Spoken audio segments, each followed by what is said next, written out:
Bonjour à toutes et à tous et bienvenue dans cette nouvelle critique vidéo, aujourd'hui consacrée à un film sorti le 26 février 2014 en France et qui a remporté l'ours d'argent, le grand prix du jury au dernier festival de Berlin. Et le film en question c'est The Grand Budapest Hotel, dernière réalisation de Wes Anderson, un réalisateur que j'apprécie beaucoup, réalisateur américain, et qui a un casting assez énorme, il y a énormément de noms au casting, énormément d'acteurs très connus, et qui est un film, c'est une petite merveille, c'est super agréable à regarder, et je vous recommande énormément en préambule, voilà. Alors, avant de présenter le film rapidement, juste Wes Anderson, c'est un réalisateur qui a un style visuel bien particulier, qui fait des cadres souvent qu'on peut qualifier de géométriques. Je vois pas comment on pourrait les qualifier autrement. Dire tout est réglé au millimètre près, le cadre est super symétrique. Il fait des. Faut regarder un film de Wes Anderson, c'est super joli à regarder. Ça peut être un peu trop. Un peu trop à regarder aussi. Il peut y avoir trop de choses à l'image, mais c'est. Il fait des cadres super travaillés, super soignés, dans un univers très particulier, assez mélancolique et nostalgique. Voilà, pour faire un peu de poésie, on peut dire. Donc qui a son propre univers, on va dire, et un univers que moi j'aime beaucoup. Donc j'attendais énormément ce film, pour le début d'année en gros. J'attendais beaucoup, et je suis pas déçu. Et donc voilà, alors au casting, avant de parler de l'histoire, faire un petit tour du casting rapide, comme ça sera fait, parce qu'il y en a tellement. Alors le rôle principal c'est Ralph Fiennes, donc acteur britannique, incroyable, moi j'adore cet acteur, qui a joué dans des super films comme La liste de Schindler ou Le patient anglais, pour citer deux de ses films les plus célèbres, on va dire. Son camarade de jeu est un jeune acteur, dont je crois c'est le premier rôle, qui s'appelle Tony Revolori, je crois. Donc acteur d'origine indienne, je pense, je sais pas vérifier. Voilà, et après il y a une liste d'acteurs, donc j'ai une liste à côté, regardez. Donc il y avait, voilà, au générique, F. Murray Abraham qui avait joué, entre autres, qui a gagné l'Oscar du meilleur acteur pour Amadeus, donc le film sur Mozart, et qui est un prof de comédien ultra réputé aux États-Unis, donc qui faisait plus grand chose et qui là depuis pas longtemps revient. Il était récemment au casting de Inside Llewyn Davis, le dernier film des frères Cohen, et j'ai vu dans un film, je sais qu'il est dans un film qui s'appelait Dead Man Down, un truc comme ça, je sais plus. Un truc qui était pas très bien, je crois. Enfin, j'ai pas vu celui-là. Il y a le Frenchie Mathieu Amalric, qu'on ne présente plus, qui est un super acteur français, qui a donc un petit rôle aussi dans le film. Il y a Adrien Brody, donc l'acteur du pianiste, le plus jeune acteur à avoir eu l'Oscar du meilleur acteur. Donc je suis en train de dire que c'est un gros casting à Oscar en fait. Willem Dafoe, donc j'ai déjà parlé dans une ancienne vidéo aussi, popularisé par le rôle du bouffon vert dans Spider-Man, pour les gens de ma génération, les Spider-Man de Sam Raimi. Ensuite, Jeff Goldblum, donc l'acteur du film La Mouche, qui a déjà joué aussi dans des films de Wes Anderson. Harvey Keitel aussi, Harvey Keitel, l'acteur des premiers films, il a joué dans les premiers films de Scorsese, de Ridley Scott, de Tarantino. Donc on le retrouve dans Reservoir Dogs, Pulp Fiction, Taxi Driver, enfin c'est un acteur super aussi. Jude Law, donc l'homme qui pète la classe. Voilà comment on va le définir pour ce film. Bill Murray, donc Ghostbusters, Un jour sans fin, enfin bref, pareil, une filmographie donc comme le bras. Edward Norton, American History X, Fight Club, enfin pareil, un super acteur. Alors je sais pas prononcer son prénom à elle, c'est une actrice irlandaise, Saoirse Ronan. Alors je m'excuse, je sais pas du tout comment ça se prononce. Je sais qu'elle avait joué dans Orgueil et Préjugés, mais je sais pas de quoi elle a joué d'autres. Mais une actrice aussi irlandaise, pas mal du tout. Jason Schwartzman, qui joue dans quasiment tous les films de Wes Anderson. Et je sais pas dans quoi il joue d'autres. J'ai pas regardé, mais moi je le connais que par les films de Wes Anderson. Tilda Swinton, une actrice britannique je pense, je sais plus, qui a un faciès très particulier, on va dire, une forme de visage assez particulier. Ouais, ça marche plus. Et qui jouait dans Constantine et jouait l'Archange Gabriel, je crois. Et qui a aussi joué dans des films, dans des films de Wes Anderson, dans les films de Jim Jarmusch. Et l'actrice, voilà, assez incroyable aussi. Donc il y a encore qui d'autre, j'ai bientôt fini. Tom Wilkinson. Alors c'est un acteur britannique, je crois, assez âgé, qui a fait beaucoup de second rôles, vous le reconnaîtrez dans plein de films. Owen Wilson, donc le blond comique, qui a fait, lui je pense, non, il n'a pas fait tous les films de Wes Anderson, mais quasiment tous. Et qui était aussi récemment au casting de Minuit à Paris, un des derniers films de Woody Allen. Et voilà, il y a aussi Léa Seydoux qui fait un petit caméo, on va dire. Et donc Léa Seydoux, La vie d'Adèle, enfin notre française à nous aussi, voilà. Donc voilà, donc j'ai fait une liste de casting, je pense que ça a pris 3 minutes, là le casting est énorme. Donc que des acteurs qui jouent super bien, qui des fois ont des rôles un peu à... Enfin, qui ressemblent pas à ce qu'ils font d'habitude. Donc ça c'est intéressant à voir. Donc voilà, donc là je suis en train de me dire que j'ai passé tout mon temps à vous parler du casting et de Wes Anderson. Donc qu'est-ce que c'est le scénario du film, voilà. Alors c'est assez particulier, parce qu'en gros c'est quelqu'un qui raconte l'histoire que quelqu'un lui a racontée en fait, c'est quelque chose comme ça. C'est Inception, c'est une histoire dans une histoire dans une histoire.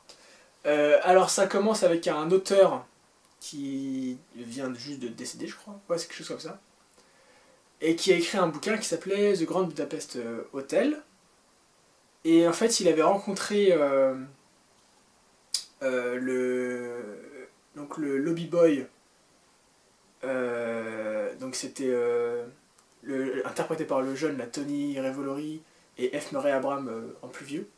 Donc voilà, en gros, cet auteur a rencontré ce lobby boy qui donc va lui raconter son histoire et l'auteur va la coucher sur papier. Et en gros, on a 2 niveaux de narration, grosso modo.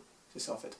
Il y a une partie de l'histoire qui se passe dans les années 80, une partie dans les années 60 et une partie, donc la majeure partie du film, dans les années 30. Donc ça raconte l'histoire du personnage principal qui s'appelle Monsieur Gustave H, donc interprété par Ralph Fiennes, et de son lobby boy, voilà.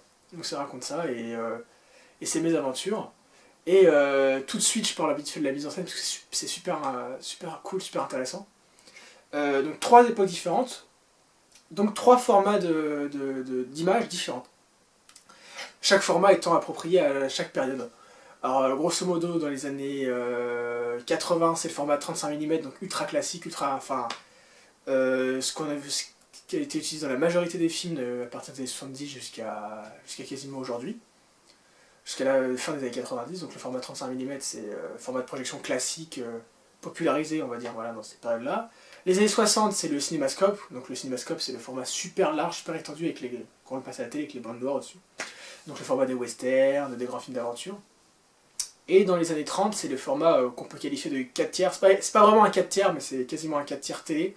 Voilà, donc en gros, le film passe entre 3 formats de projection, à chaque fois, pour situer les époques. Voilà, donc c'est une idée de mise en scène, c'est super, enfin, moi j'adore comme truc. Et du coup, c'est assez... ça pousse le réalisateur, donc Wes Anderson, à retravailler ses cadres, parce que la majeure partie du film se déroule en 4 tiers en gros. Donc je me rends compte que j'ai plus l'habitude de voir des films en 4 tiers, parce que t'as l'impression que l'image est toute resserrée, comme ça, clac, clac. Du coup, t'as l'impression c'est trop fouillis, mais... Donc c'était une super idée de mise en scène. Voilà, alors, c'était une petite parenthèse par rapport au scénario. Donc pour revenir au scénario, vite fait... Gustav H était le gérant de l'hôtel qui s'appelait The Grand Budapest Hotel, et qui était un homme très raffiné qui aimait la compagnie des dames âgées, on va dire, et une très bonne amie à lui, interprétée par Tilda Swinton. Alors, je ferai pas l'affront de prononcer les noms des personnages. C'est dans une sorte de, ça se passe dans une sorte de pays prussien un peu. Donc ils ont des noms à consonance allemande avec 4-5 mots à chaque fois. C'est trop compliqué à prononcer. Voilà, donc le personnage interprété par Tilda Swinton décède. Alors lui se rend à la lecture du testament et on lui lègue en fait un tableau. Et toute la famille, en gros, de la défunte, va essayer de lui piquer ce tableau, en gros. Que lui-même a piqué à la famille, parce que voilà, il y a des histoires. Ils veulent garder le tableau et tout, qui est une œuvre d'art valant beaucoup d'argent. Et donc c'est une sorte de course-poursuite, en gros. La famille qui poursuit Gustav H et son lobby boy, qui eux essayent de se faire innocenter. Voilà. Donc grosso modo le film c'est ça. Et c'est une histoire super intéressante. Les dialogues sont j'ai envie de vous dire, savoureux et exquis, pour rester un peu dans l'ambiance du film. Des dialogues super travaillés. Ralph Fiennes a un phrasé dans le film qui est parfait. Donc il joue un intendant un peu britannique. C'est super jouissif à regarder. Donc un scénario ultra prenant. Une histoire beaucoup plus sombre que ce que fait Wes Anderson d'habitude. Et qui, comment dire, se détache un peu de ses thèmes favoris. Donc j'ai pas vu toute la filmographie de Wes Anderson, mais il a fait 3-4 films, enfin les 3-4 films que j'ai vu quoi 4 films de lui je pense. Ouais c'est ça, 4 films avant celui-là. Et tous traitent de la famille et de la relation par rapport à la figure paternelle. Donc dans le film, le personnage du lobby boy est orphelin et ça traite encore un peu de la relation avec la figure paternelle. Il y a toujours quelque chose par rapport à la famille, mais c'est beaucoup plus sombre et c'est pas aussi explicite. On n'est pas directement dans une famille, on est un peu en dehors. On suit le gouverneur et le lobby boy qui sont prisonniers d'une histoire de famille. Voilà. Mais on ne suit pas une famille de manière frontale, on va dire.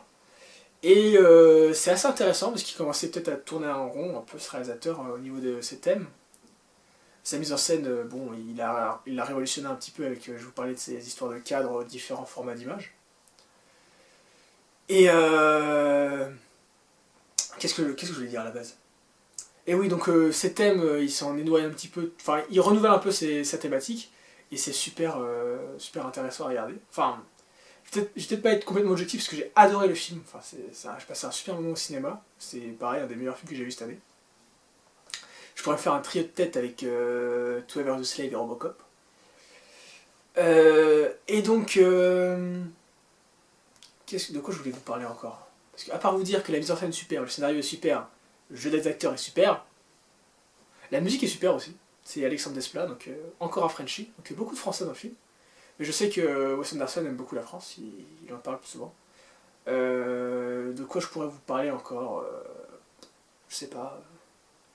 Je vois pas. Je peux pas vous parler de Wes Anderson comme ça non plus. Le film est super, je vous conseille vraiment d'aller le voir. J'ai pas noté encore plus d'éléments de mise en scène. Si, il y a des. Enfin, mais le travail sur les cadres est tellement incroyable. Chaque objet est pensé pour avoir une utilité dans le cadre. C'est un travail d'orfèvre. Voilà, c'est un travail d'orfèvre son film. On pourrait définir le travail de Wes Anderson comme ça. Donc, alors, je vais essayer de réfléchir. Est-ce que j'ai oublié un truc que je voulais vous dire? Parce que mise en scène super, scénario super, acteur super, musique superbe. Est-ce qu'il y a des points négatifs? Le rythme, à un moment, le rythme. Le film a un rythme assez soutenu, mais à un moment, on a l'impression que ça tourne un peu en rond. Je dirais pas quand, pour pas exactement vous spoiler le film.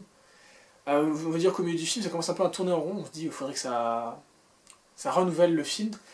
Et heureusement, le film se renouvelle, donc tant mieux. Ah oui, le film est découpé en chapitres aussi, c'est assez marrant. J'ai pas souvenir qu'il l'ait fait avant. Il y a partie 1, partie 2, enfin jusqu'à 5 parties, je crois. Ou 6, je sais plus. Donc je sais pas s'il l'avait déjà fait avant, je crois pas.